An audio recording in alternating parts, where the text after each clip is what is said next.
Bharatiya Janata party ने जब भी इतिहास के पन्ने पलटे हैं तो वो पन्ने पलटे जिससे उन्हें पॉलिटिकल लाभ क्या हो सकता है। ये जो जीरो टॉलरेंस की बात करने वालों का जीरो टॉलरेंस ही जीरो हो गया है, बिना उनकी सहमति के, बिना उनकी जानकारी के।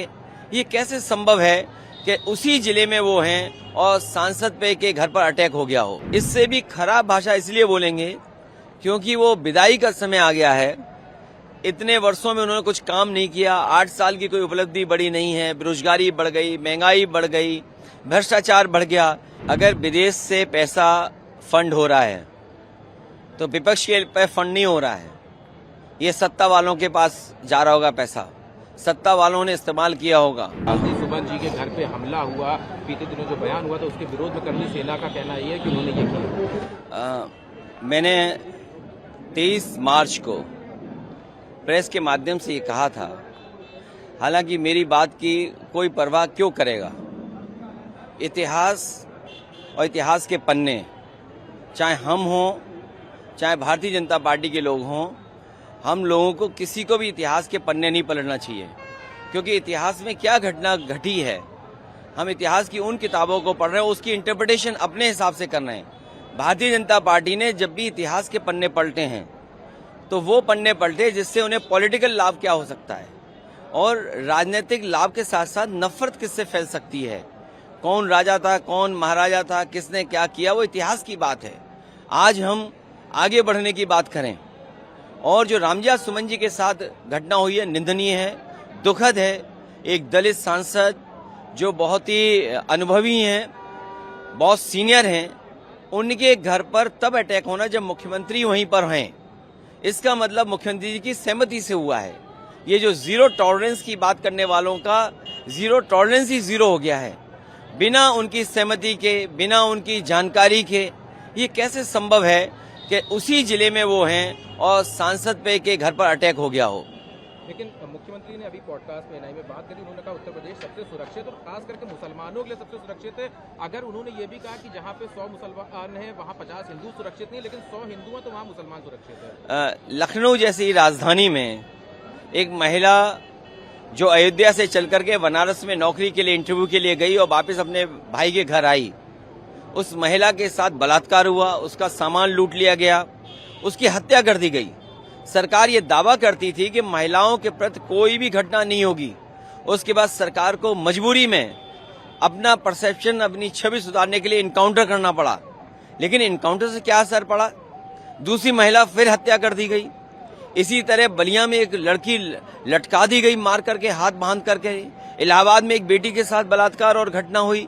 कौन सा जिला नहीं है जहां पर इस तरह की घटनाएं न हो रही हैं। और फिर उन्हीं के सहयोगी दल के विधायक ये कहते हो कि भ्रष्टाचार पुलिस का है, थाने में लूटा जा रहा है, बेईमानी हो रही है।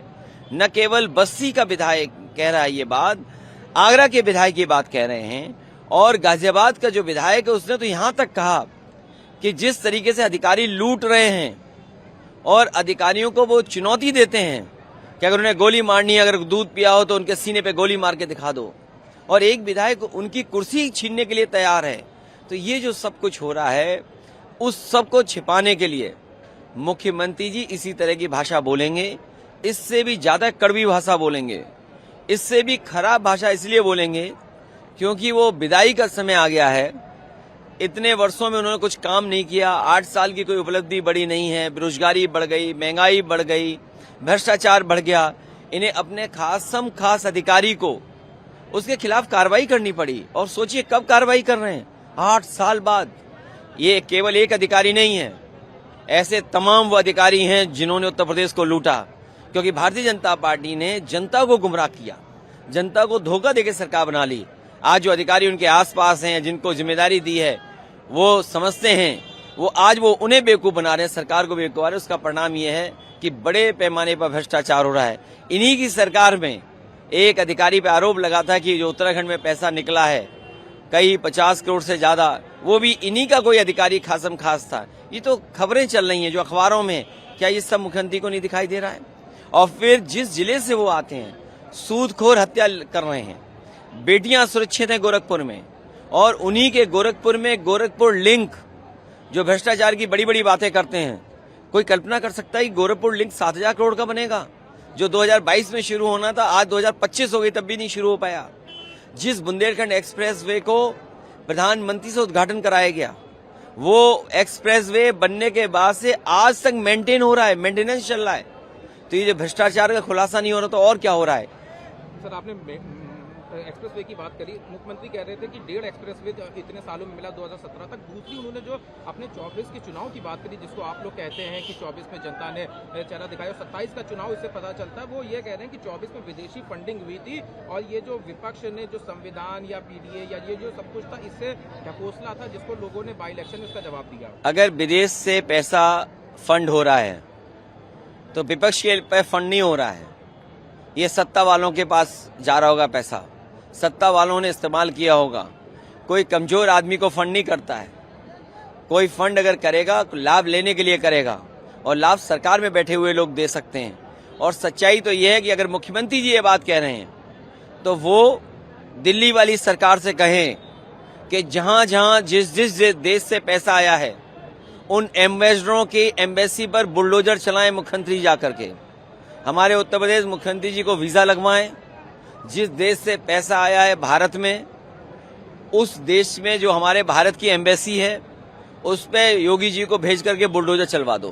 काफी सवाल है। मुख्यमंत्री से जब अयोध्या और इसका जिक्र हुआ तो उन्होंने कहा काशी में हाईकोर्ट कोर्ट का मामला है, वरना हम उसको भी वो मथुरा हम ले चुके होते, मथुरा में कोर्ट में मामला चल रहा है। ये जाने का जो डर है, जो विदाई का डर है, इसलिए इस तरह की भाषा इस्तेमाल की जा रही है। ये समय जो जनता ने 8 साल खोया है, इसका जवाब क्या देगी सरकार?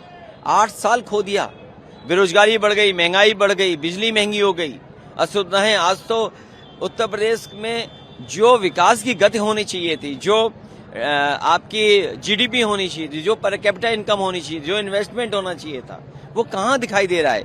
और क्योंकि इन्वेस्टमेंट नहीं दिखाई दे रहा है, इन्वेस्टमेंट के बहाने अधिकारियों ने अपनी जेब भर ली, उसका जवाब सरकार के पास नहीं है। सरकार के पास जवाब नहीं है कि उनके अधिकारी उनके नीचे बैठ के लूट रहे थे उत्तर प्रदेश को, जिसकी वजह से उत्तर प्रदेश में कोई निवेश नहीं आया।